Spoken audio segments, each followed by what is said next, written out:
राहुल गांधी एक पढ़ा लिखा शिक्षित व्यक्ति है। राहुल गांधी के पैर के धूल नहीं है। बीजेपी के ये बता दें आपके, चाहे प्रवक्ता हो चाहे प्रधानमंत्री हो, नहीं है। शिक्षा में बात करें, आज तक बताइए कभी प्रेस कॉन्फ्रेंस किए? नहीं किए। क्यों? क्योंकि अगर कोई कुछ पूछ देगा तो ये समझ लीजिए कि दोनों तरह हो जाएंगे।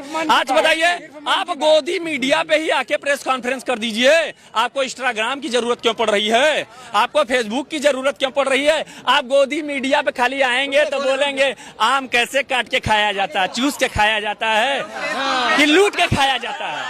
भाजपा ही कहते हैं प्रेस कॉन्फ्रेंस इसलिए नहीं करते कि वो देश के विकास में बिजी है। देश का विकास तो यही है कि देश में कम विदेश में ज्यादा रहते हैं। इतना बड़ा फ्रॉड, चंदा चोरी और चढ़ावा चोरी करने के बाद स्कूल चोरी हो रहा है उत्तर प्रदेश में। आइए मैं आपको दिखाता हूँ। ये पहले तो आप स्कूल का नाम दिखाइए। प्राथमिक विद्यालय राहिल पारा, जयसिंहपुर, जनपद सुल्तानपुर, उत्तर प्रदेश। ये देखिए, बच्चे यहाँ पढ़ नहीं रहे हैं।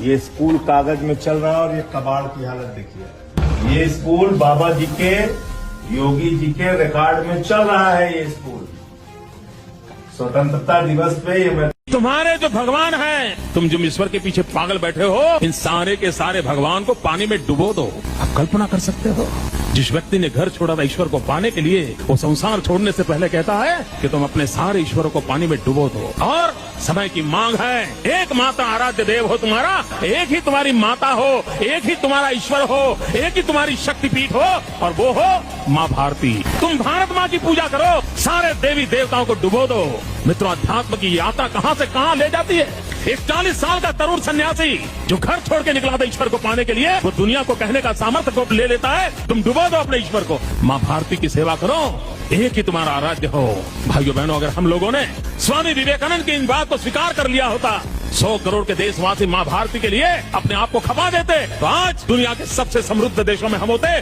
दुनिया के सबसे ये देख लो भजपुल्लों का हाल है। एक वीडियो भी 2 घंटे पहले डाली और इस वीडियो में कुछ गलत था तो आप जरा देख के बताना, और इसको साला शेयर करो पूरा। इन्होंने इंडिया से डिलीट कर दी वो वीडियो 2 घंटे के अंदर अंदर। मुझे नहीं समझ आया कि मैंने क्या गलत बोला। मैंने सवाल पूछे और जो जायज सवाल थे और फैक्ट बताया जो एक्चुअल में है।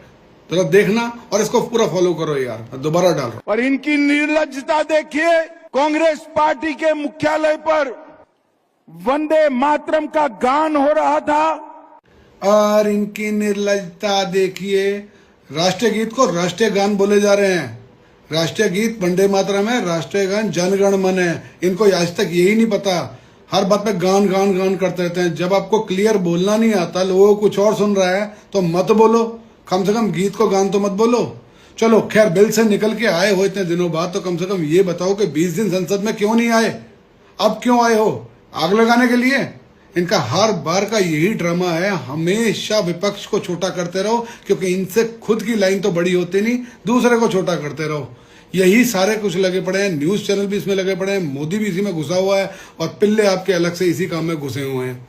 बस इन लोगों को एक माइक और स्टेज दे दो और बोलने के लिए छोड़ दो। उसके अलावा इन्होंने कोई बात नहीं करनी। अरे प्रेस कॉन्फ्रेंस करो ना यार, मतलब गोदी मीडिया से नहीं, जो न्यूट्रल है बंदे लोग बैठे हुए हैं उनके साथ प्रेस कॉन्फ्रेंस करो, और वो फिर आपसे पूछेंगे कि भाई नीट के बारे में क्या हुआ, जो आप स्टूडेंट्स की पिटाई हुई, उन पे जो गोलियां चली, उसका जवाब कौन देगा? राम मंदिर का क्या हुआ? राम मंदिर में जो चोरी हुई है उसके बारे में कौन जवाब देगा? आसाम में जो फ्लड आया उसमें आपने क्या किया? कुछ नहीं बताना। मणिपुर तो वैसे 3-4 साल से वेटिंग में है, बस लटके रहो यहाँ पे, इनके डायलॉग बाजी सुनते रहो, बकवास सुनते रहो और अंधभक्त बनते रहो। आप लोगों की क्या राय है कमेंट में बताना। ऐसे लोगों को यार हमें आगे से रखना चाहिए कि लात मार के निकालना चाहिए।